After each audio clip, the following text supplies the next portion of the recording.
Hello दोस्तों, आप सबका एक बार फिर से स्वागत है। आपका अपना प्लेटफॉर्म, आपका अपना YouTube channel toppers way powered by Meera academy.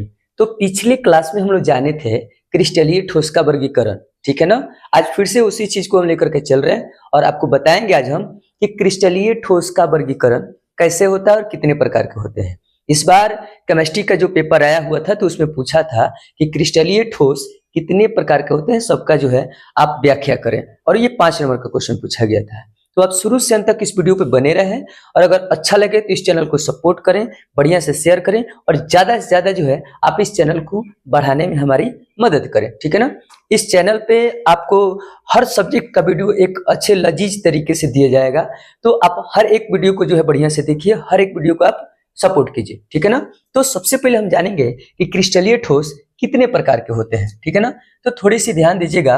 तो यहाँ हम जानेंगे कि क्रिस्टलीय ठोस कितने प्रकार के होते हैं, तो थोड़ी सी यहाँ पर आप अच्छे तरीके से और प्यार से जो है देखने की कोशिश कीजिएगा, ठीक है ना। यहाँ हम आपको बताएं तो कह रहा है कि क्रिस्टलाइन सॉलिड, तो क्रिस्टलाइन का मतलब होता है क्रिस्टलीय ठोस। अब ये जो होते हैं तो मूल रूप से ये जो होते हैं आपका 4 प्रकार के होते हैं। अब ये 4 प्रकार के कौन कौन, जैसे आयनिक, कोवैलेंट, मेटालिक और आणविक होता है। मतलब आयनिक का मतलब आयनिक क्रिस्टलीय ठोस होता है, कोवैलेंट का मतलब सहसंयोजक क्रिस्टलीय ठोस होता है, मेटालिक का मतलब धात्विक क्रिस्टलीय ठोस होता है, और ये देखिए एटॉमिक और मॉलिक्यूलर, एटॉमिक और जो मॉलिक्यूलर होता है ये दोनों के दोनों, ये दोनों जो आते हैं एटॉमिक और मॉलिक्यूलर, ये जो दोनों आते हैं ये आपका आता है आणविक क्रिस्टलीय ठोस में। तो इस प्रकार से अगर आपसे कोई क्वेश्चन करे कि क्रिस्टलीय ठोस कितने प्रकार के होते हैं, ये जो है आपके 4 प्रकार के होते हैं। फिर से जो है आणविक क्रिस्टलीय ठोस, आयनिक क्रिस्टलीय ठोस, सहसंयोजक क्रिस्टलीय ठोस और आपका ये धात्विक क्रिस्टलीय ठोस, ठीक है ना। और आपको बढ़िया से जो है इस सारी चीजों को गहराई से ध्यान देते हुए पढ़ना है। कहीं पर भी आपको अगर तकलीफ होती है तो नीचे कमेंट बॉक्स में आप कमेंट जरूर कीजिए, और हाँ, आप ये वीडियो कहाँ से देख रहे हैं इसको जो है आप कमेंट करके जरूर बताइएगा, ठीक है। आगे चलते हैं हम। आगे हम आपको लेके चले तो हम आपको बताएं अगर कि ये जो आपका क्रिस्टलीय ठोस में सबसे पहले हम जानेंगे आयनिक क्रिस्टलीय ठोस के बारे में, ठीक है ना। किसके बारे में हम जानते हैं बाबू, आयनिक क्रिस्टलीय ठोस। अब आप थोड़ी सी यहाँ पर ध्यान दीजिएगा, तो क्वेश्चन का हम आंसर भी जानेंगे और बढ़िया से समझेंगे भी। तो करें कि वैसे क्रिस्टलीय ठोस, ठीक है ना, आयनिक के वैसे क्रिस्टलीय ठोस पदार्थ जिसमें आयन एक दूसरे के साथ, आयन, तो आपको अगर हम बताएं बाबू तो आयन 2 प्रकार के होते हैं। एक आपका धन आयन और दूसरा क्या होता है, ऋण आयन। धन आयन को अंग्रेजी में हम लोग कीटायन बोलते हैं, ऋण आयन को अंग्रेजी में हम लोग एनायन बोलते हैं। धन आयन का चिन्ह होता है प्लस का और ऋण आयन का चिन्ह होता है माइनस का होता है, ठीक है ना। तो करेक्ट, वैसे क्रिस्टलीय ठोस पदार्थ जिसमें आयन एक दूसरे के साथ प्रबल आकर्षण बल के द्वारा, प्रबल मतलब होता है एकदम बिल्कुल मजबूती के साथ, प्रबल का मतलब क्या होता है, बिल्कुल मजबूती के साथ। और देखिए आयन जो होते हैं 2 प्रकार से, एक धन आयन और दूसरा क्या होता है आपका ऋण आयन होता है। इसमें अगर ध्यान दीजिएगा कि अगर दोनों के दोनों प्लस हो जाता है, ठीक है ना, दोनों के दोनों अगर प्लस हो जाता है तो ये आपका प्रतिकर्षण या विकर्षण करेगा। अगर ये दोनों के दोनों माइनस हो जाते हैं तो भी ये क्या करेगा, प्रतिकर्षण या विकर्षण करेगा। लेकिन अगर एक प्लस और एक माइनस हो जाता है तो ये दोनों के बीच मजबूत आकर्षण बल लगता है। तो यहाँ पे देखिए कर रहा है कि प्रबल आकर्षण बल द्वारा बंधित रहता है, वो आपका आयनिक क्रिस्टलीय ठोस कहलाता है, ठीक है। अब थोड़ी सी और हम ध्यान देते हैं, ये तो डेफिनेशन था। अब ये जानेंगे हम कि आयनिक क्रिस्टलीय जो ठोस होता है उसमें और क्या क्या होता है। तो करें कि इस क्रिस्टलीय ठोस में समान संख्या में धन तथा ऋण आयन उपस्थित रहता है। अगर आयनिक क्रिस्टलीय ठोस में, जैसे एग्जाम्पल में या आपका ऑब्जेक्टिव क्वेश्चन में पूछता है कि आयनिक क्रिस्टलीय ठोस में धनायन तथा ऋणायन की संख्या होती है समान, असमान, दोनों, इनमें से कोई नहीं, तो आपका हो जाएगा समान संख्या में होता है। क्योंकि इसमें आयनिक क्रिस्टलीय ठोस में जितना धन यानी जितना प्लस उतना ही माइनस, जितना धन है उतना ही ऋण आयन होता है, ठीक है ना। आगे अगर हम इसका एग्जाम्पल से जानते हैं, इसका जो भी उदाहरण होता है तो आपका हो जाएगा NaCl। तो NaCl का मतलब होता है सोडियम क्लोराइड, KCl का मतलब होता है पोटेशियम क्लोराइड, CaCl का मतलब होता है सीजियम क्लोराइड, और NaF का मतलब होता है सोडियम फ्लोराइड हो जाता है, ठीक है ना। मतलब है अब यही क्यों हम लिए हैं, तो इसके ऊपर थोड़ी सी ध्यान दीजिएगा। जैसे अगर हम बात करते हैं बाबू कि सोडियम जो होता है धन आयन, क्लोरीन ऋण आयन, पोटेशियम धनायन क्लोरीन ऋणायन, सीजियम धनायन क्लोरीन ऋणायन, सोडियम धनायन और फ्लोरीन का होता है ऋणायन होता है। आप इधर फिगर में भी देख रहे होंगे कि ये बिल्कुल जो है इसमें एक चीज आपका है, इसमें अगर देखा जाए तो अगर आपका ये वाला जो है अगर सोडियम है, क्या है भाई, सोडियम है, तो ये वाला आपका क्या है, क्लोरीन है, और जितना इसमें सोडियम उतना ही इसमें क्या है, क्लोरीन है। तो इस आधार पे कहा जा सकता है कि इसमें धनायन तथा ऋणायन की संख्या समान होता है। और इनके जो आयन है यानी एक सोडियम और एक क्लोरीन जो है प्रबल आकर्षण बल के द्वारा एक मजबूती के साथ ये बिल्कुल बंधा हुआ है, ठीक है ना। इस आधार पे हम कह सकते हैं कि आयनिक क्रिस्टलीय ठोस ये कहला जाएगा, ठीक है ना। हमको उम्मीद है कि आप ये सारी चीजों को बढ़िया से आप समझ रहे होंगे, पूरी तरीके से आपको समझ में आ रही होगी, और कई बार एग्जाम का क्वेश्चन इसके बारे में जो है पूछ देता है, ठीक है ना। तो आगे की अब हम वीडियो में चल लेते हैं आपके साथ, ठीक है। चलिए बने रहिएगा वीडियो में शुरू से अंत तक।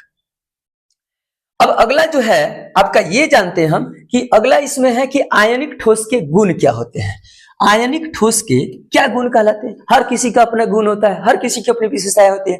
आपकी विशेषता ये है कि आप बहुत अच्छे विद्यार्थी हो, आपकी विशेषता ये है कि आप पढ़ने में बहुत माहिर आदमी हो, आपकी विशेषता ये है कि आप बहुत बुद्धिमान हो, ठीक है ना। अब इतना इसलिए है क्योंकि आप पढ़ने वाले हो और हमारे वीडियो को आप सपोर्ट करने वाले हो, हमारे वीडियो को अच्छी ऊंचाई तक ले जाने वाले हो, ठीक है ना। हमारे पूरे टीम को जो है आप आगे बढ़ाने वाले हो, इसलिए आपकी यही विशेषता है और आप बहुत अच्छे हो, ठीक है ना। इतना कहने के बावजूद ही आप थोड़ा सा हमारे चैनल को जो है सपोर्ट, सब्सक्राइब और जो है शेयर कर दीजिए, ठीक है।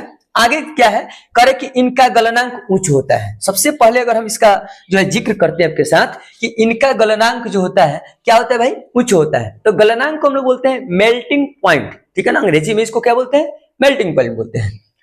यह करे कि यह विद्युत रोधी होता है। क्या होता है, विद्युत रोधी। तो थोड़ी सी अब यहां हम जानकारी ले लेते हैं।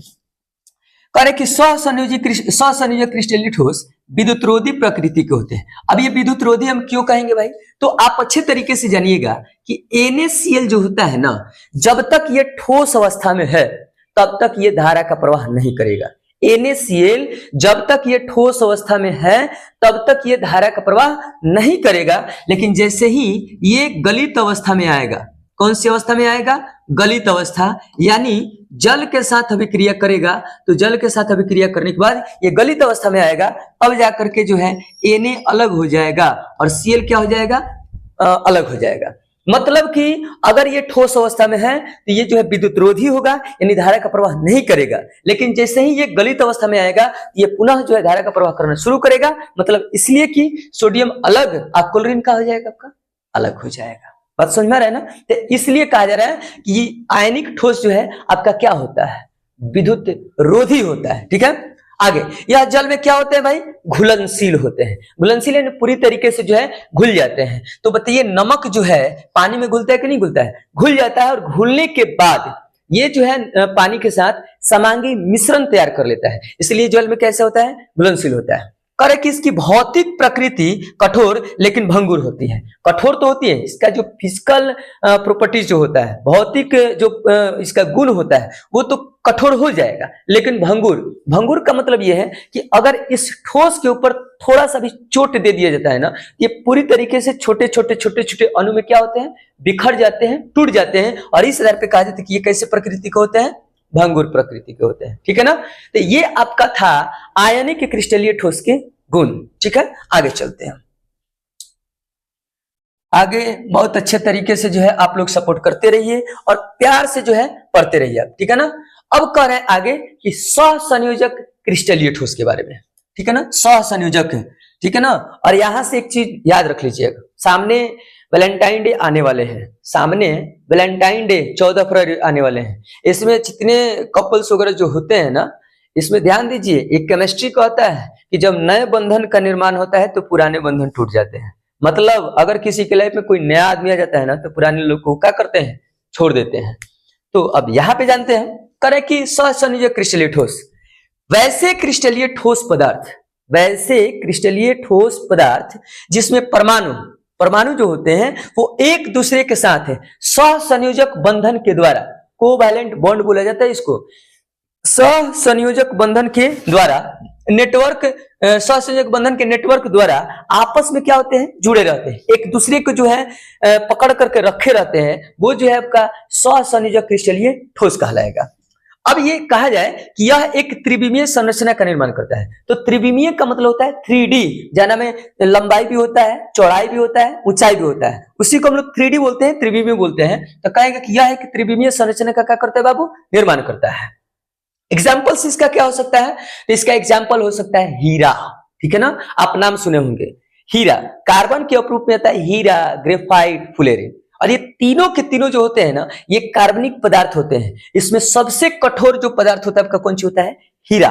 उसके बाद से थोड़ा सा मुलायम होता है कौन, ग्रेफाइट। और ये जो फुलेरिन होते हैं, इसमें कार्बन परमाणु के अणु की संख्या 60 गो होता है। कई गो होता है, 60। और ये जो है कैंसर जैसे बीमारी को ठीक करने में मदद करता है। और इसका ग्रेफाइट का जो इस्तेमाल किया जाता है पेंसिल बनाने में किया जाता है, या बैटरियों के जो अंदर वाली जो छड़ होती है उसको बनाने में कर लेते हैं। और हीरा का इस्तेमाल तो आप समझ रहे हैं, नौलखा हार बनाने में कर लिया जाता है, या जो है कांच को काटने में कर लिया जाता है। बात समझ में आ रहा है ना। तो सबसे कठोर पदार्थ जो होता है आपका हीरा होता है।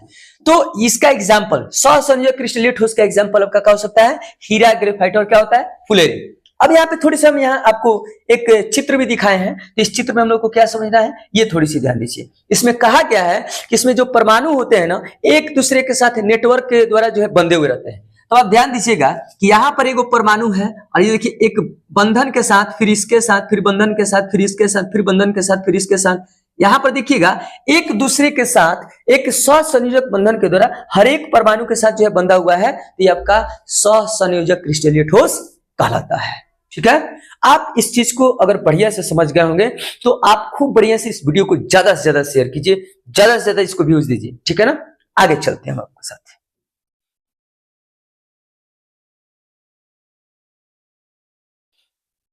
आगे जो है ये देखना है कि इसके क्या गुण होते हैं, ठीक है, ध्यान दीजिएगा। सहसंयोजक क्रिस्टलीय ठोस के गुण क्या होते हैं, और हर बार जो है एग्जाम का क्वेश्चन पूछ लेता है बाबू, एकदम बढ़िया वाला क्वेश्चन पूछेगा, सहसंयोजक क्रिस्टलीय ठोस के गुण, ठीक है ना। तो सबसे पहला है कि इनका गलनांक, तो इनका गलनांक जो होता है 4000 केल्विन के बीच होता है। कितना हजार, 4000 केल्विन के बीच होता है। किनका, सहसंयोजक क्रिस्टलीय ठोस का जो गलनांक यानी मेल्टिंग पॉइंट होता है। आगे करें कि यह कठोर प्रकृति के होते हैं। ये तो बात सही है भाई, कठोर प्रकृति कहने का मतलब है कि अभी तो हम आपको बताएं कि हीरा जो है प्रकृति का सबसे कठोर पदार्थ होता है, और ये कहा जाए तो ये जो है कठोर प्रकृति के होते हैं। कौन, सहसंयोजक क्रिस्टलीय ठोस। करे कि यह विद्युत रोधी होते हैं, तो ये भी बात सही है। मतलब है हीरा जो है धारा का प्रवाह नहीं करता है, फुलेरिन भी जो है धारा का प्रवाह नहीं करता है। अब आप कहिएगा कि भाई ग्रेफाइट तो करता है, तो ग्रेफाइट सही बात है करता है, लेकिन वो अपवाद के रूप में जो है धारा का प्रवाह करता है। तो क्वेश्चन आएगा कि वह कौन सा अधातु है जो कि धारा का प्रवाह करता है, तो आपका हो जाएगा ग्रेफाइट हो जाएगा, ठीक है ना। या दूसरे शब्दों में ग्रेफाइट को हम लोग काला शीशा के नाम से जानते हैं। कौन से शीशा, काला शीशा के नाम से जाना जाता है, ठीक है। आगे करें कि इनके बंधन ऊर्जा का मान 150 किलो जूल से 500 किलो जूल के बीच होता है। यानी आप देखें कि उनमें जो एक दूसरे के साथ जो परमाणु आपस में जुड़े हुए थे ना, तो इनके जो बंधन ऊर्जा हो रहे हैं ना, इस बंधन ऊर्जा का जो वैल्यू होता है, जो मान होता है, वो 150 किलो जूल से 500 किलो जूल के क्या होते हैं, बीच में होते हैं, ठीक है ना। तो आई होप आप इस वीडियो को जो है अच्छे तरीके से समझ गए होंगे ना। इस वीडियो को आप ज्यादा से ज्यादा शेयर कीजिए। तब तक के लिए इतना ही, फिर मिलते हैं हम अगले वीडियो में। जय हिंद, जय भारत।